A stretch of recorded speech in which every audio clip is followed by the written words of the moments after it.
Bro தளபதி T shirt ஒருத்தவங்க எரிச்சாங்க பாத்தியா? பார்த்தேன், 2 நாளா ஒரே அப்செட் ஆகுது. அப்படியே மைண்டுக்குள்ளலாம் அதே ஓடினே இருக்குது. இது என்ன விஷயம்னா, திமுக எவ்வளோ பெரிய கட்சி, எவ்வளோ பெரிய தலைவர்கள்லாம் இருந்திருக்காங்க. அந்த கட்சி சார்பில் இருந்துக்குன்னு இன்னொரு கட்சி தலைவரோட டிஷர்ட்டை எரிக்கிறாங்க. எவ்வளோ தப்பான விஷயம். இப்போ அவங்க எரிச்சது வந்து விஷயம் கிடையாது. உங்களுக்கு பிடிக்காதவங்க என்னன்னா பண்ணுவோம். எதுக்கு அதை எடுத்து சோஷியல் மீடியாவில் போகணும்? இப்போ அவர் வந்து வெறும் நடிகர் மட்டும் கிடையாது, அவர் ஒரு கட்சி தலைவர். அவர் சார்பாக கோடிக்கான ரசிகர்கள் இருக்காங்க அவருக்காக. இப்போ இன்னொரு விஷயம் என்னன்னா, எலெக்ஷன் வேறு நெருங்கிடுச்சு. இந்த நெருக்கத்தில் வந்து இந்த மாதிரி அவங்க தவறான செயல் செய்யறதுனால இது வந்து அவங்க சார்ந்த கட்சிக்கு தான் கெட்ட பேர், கட்சி பேர் தான் ரொம்ப டேமேஜ் ஆகும். அதனால இந்த மாதிரி ஆளுங்கலாம் உடனே கட்சி விட்டு ஒரு அடிப்படை உறுப்பினர் பதவி முதற்கொண்டு அதுலேருந்து முதற்கொண்டு இவங்களாம் வந்து நீக்கணும். இப்போ அவங்க விஜய் டிஷர்ட் வந்து கொளுத்திருக்காங்க. இது வந்து எவ்வளோ ஒரு கேவலமான செயல். எதுக்காக இதை பண்ணாங்கன்னா, இப்போ அவங்க இருக்கிற கட்சியில் ஏதோ பதவியோ இல்லை ஏதோ சம்திங் அவங்களுக்கு ஏதோ கிடைக்கும், ஒரு பெனிஃபிட் கிடைக்கும்ன்றதுக்காக இதை பண்ணியிருக்காங்க. பண்ணக்கூடாது, பண்ணியிருக்க கூடாது, ரொம்ப தவறு. பட் பண்ணிட்டாங்க. ஆனால் இன்னொரு விஷயமும் இருக்குது இதில். இந்த ஒரு விஷயத்தை வச்சுன்னு விஜய் ஃபேன்ஸ் வந்து இது ஒரு விஷயமா எடுத்துக்கூடாது. ஏன்னா அவர் இதை பார்த்தாலும் இதை டல்லுஸ்லாம் ஒரு விஷயமா எடுத்துக்க மாட்டாரு. ஆனால் நமக்கு இது மைண்டில் ஓடனே இருக்கு. பட் ஆனால் நீங்கள் யாரும் பதிலுக்கு யாரும் எதுவும் பண்ணிடாதீங்க. பதிலுக்கு நம்ம அவங்க டிஷர்ட்டை கொடுத்துட்டு அந்த மாதிரி நான் ஒரு சில வீடியோ பார்த்தா அது தவறு, அப்படி பண்ணாதீங்க.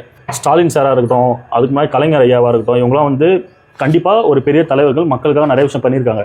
அதனால் நம்ம வந்து அவங்க அவமானப்படுத்துகிற மாதிரி அவங்கள வந்து நம்ம கண்டிப்பாக எதுவும் பண்ணக்கூடாது. இதை வந்து விஜயம் விரும்ப மாட்டாரு.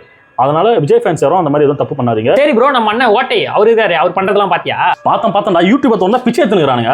ஷோ இவங்க எதுக்கு கட்சி ஆரம்பிச்சானுங்க, இப்போ எதுக்கு நடத்துறானுங்க யாருமே தெரியல. என்ன பண்றாங்கன்னா, பிச்சை எடுக்கிறானுங்க, விஜய் திட்டுறானுங்க, பிச்சை எடுக்கிறானுங்க, விஜய் திட்டுறானுங்க. இதுதான் எனக்கு வேலை. இப்போ என்னன்னா ஏதோ சம்திங் பண்ண போறாங்க போல. அதுக்கு யூடியூப் வந்தாலே பிச்சை எடுத்துக்கிறாங்க, பிச்சை பசங்க இவங்களை திட்டவும் முடியல. இந்த பொழப்பொழுது போய் 4 பேர் பிச்சை எடுக்கலாம்னு சொல்ல முடியல. ஆல்ரெடி பிச்சை தான் எடுத்துக்கிறாங்க. அவங்கள விட அவனை தான் கேட்காத, பாக்குறோமா சிரிக்கிறோமா போயிடணும், விட்டுறணும். அதெல்லாம் பெருசாக எடுத்துக்கூடாது. ப்ரோ போற போக்கில் அந்த டேரக்டர் அக்காவை பத்தி ஒரு 2 வார்த்தை ஏதாவது சொல்லிட்டு போகிறோம். போகிற போக்கில் பொறுக்கி பசங்களா நீங்களா, ரவுடி பசங்களா நீங்களா, ஃபர்ஸ்ட் சக்ஸஸ் மீட்டிங் வச்சுருவாங்களாம். அதுக்கப்புறம் வந்து இந்த படம் நல்லா போகாததுக்கு வந்து விஜய் ரசிகர்கள் தான் காரணம், அவர்கள் எல்லாம் ரவுடிகள், குண்டர்கள் அப்படின்னு. இல்லை எனக்கு புரியல. இப்போ தமிழ்நாடு ஃபுல்லாக விஜய் ரசிகர்கள் மட்டும்தான் இருக்கிறாங்களா?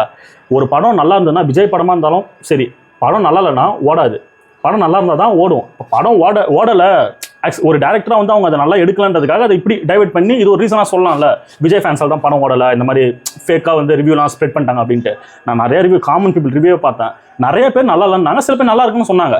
படம் நல்லா இருந்தால், ஏன்னா படம் வந்து ஒரு கண்டென்ட் பேஸ் பண்ணுது. அவங்க ஹிஸ்ட்ரி எடுக்கட்டும், இல்லைனா ஒரு கமர்ஷியல் மூவியாக இருக்கட்டும், நல்லா இருந்தால் ஓட போது, இல்லைனா ஓடாது. அவ்வளோதான் விஷயம். விஜய் கட்சி ஒன்று ஸ்டார்ட் பண்ணுறாரா, எந்த சைடு திரும்பினாலும் ஒரே அடியாக இருக்குது. இப்படி திரும்ப அவன் ஒருப்பாங்க திட்டுறான் விஜய், இப்படி திரும்ப இவன் திட்டுறான் விஜய், மேலே பதான் திட்டுறான், கீழே பதான் திட்டுறான். இப்போ நெக்ஸ்ட் நான் சாட்டது சரிக்கல இந்த மதியத்து வந்து நான் விஜய் தான் சொல்ல போகிறேன்.